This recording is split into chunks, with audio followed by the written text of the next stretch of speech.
So let's just take a moment here to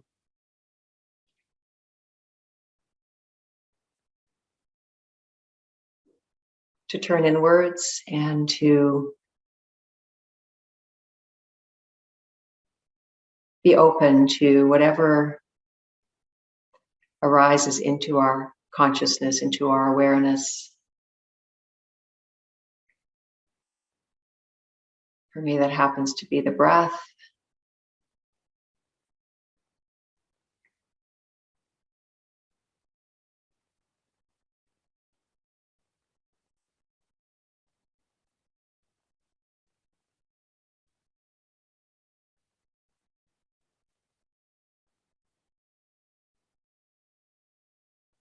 So to simply be open, what does that mean? And how does it relate to living a soul-guided life? So to not go in and seek for anything, but what is it to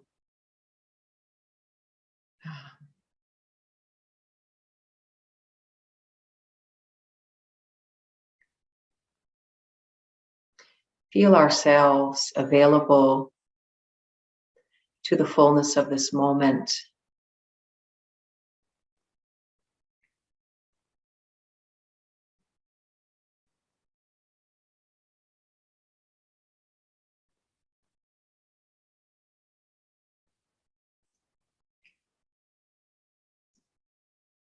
So this availability, you could also call that openness, but more so the availability refers to this willingness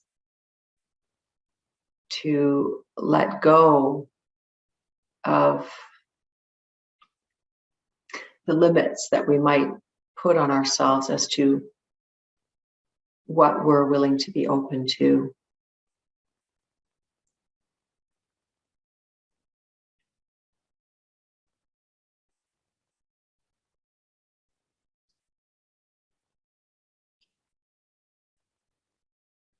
And in a way, you could say that we're not making ourselves available, we're connecting to that in our experience, which is already open and available.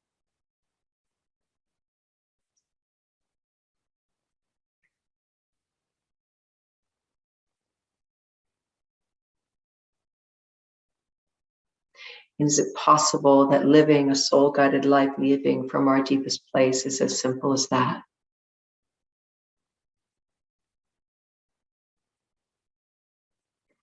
That as we relax into this openness, to this availability, that which wants to be seen, that which wants to come into consciousness, that which wants to be integrated and included, comes rushing forth. Literally comes rushing forth.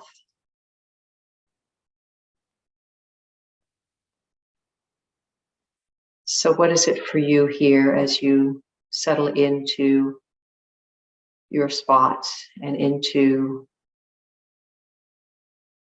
this field of openness that we form together?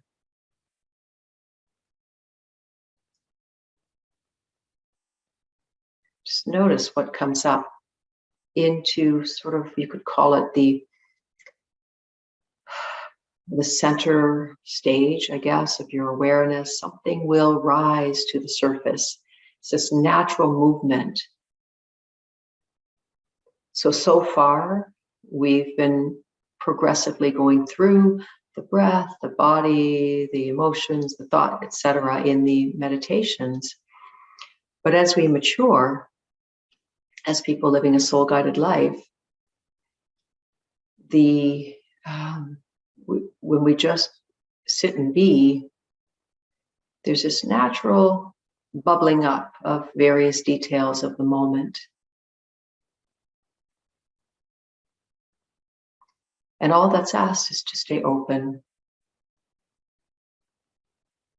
And even to stay open to the parts of you that want to shut it down, that want to push against, that want to make it other than.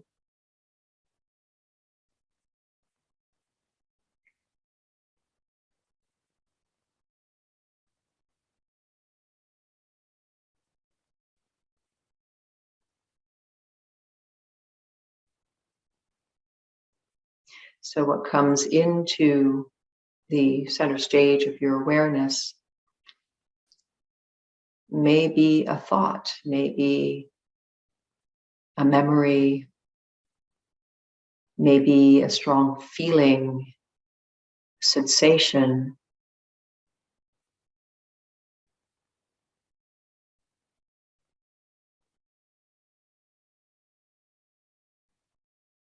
Let that be included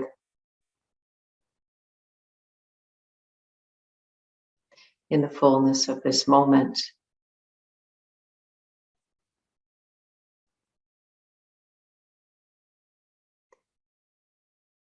And what you'll notice is that as things bubble up to the surface,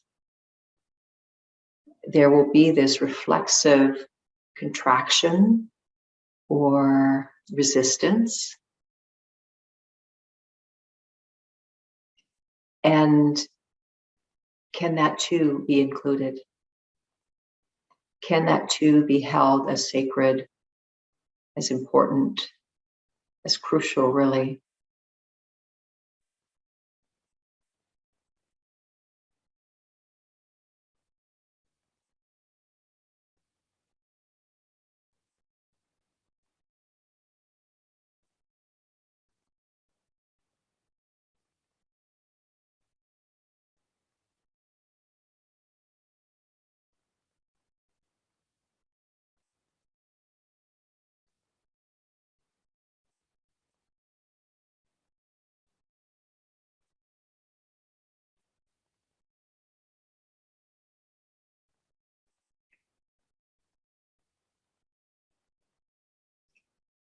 And so we may begin to discover that living a soul-guided life is not so much something we seek for, but simply something that we relax into because it's already happening.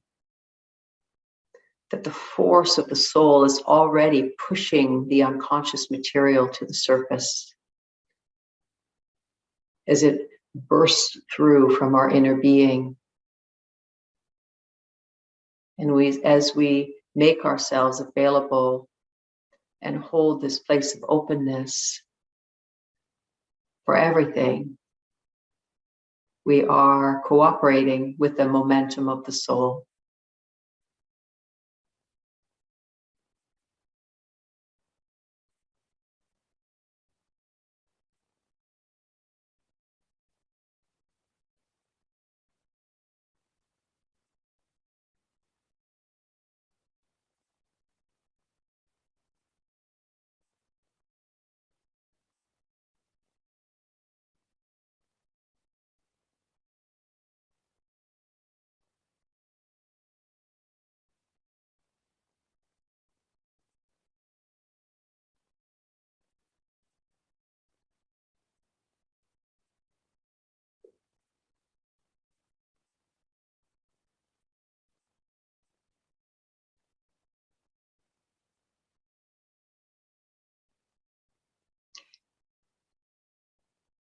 And as we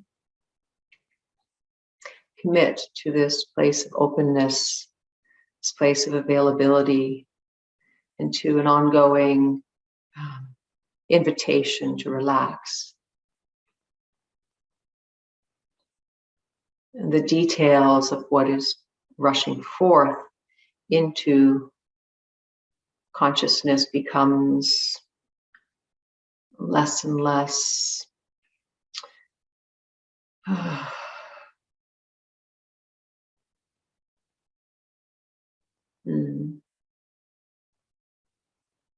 begins to fade into the background. And then we begin to perhaps feel more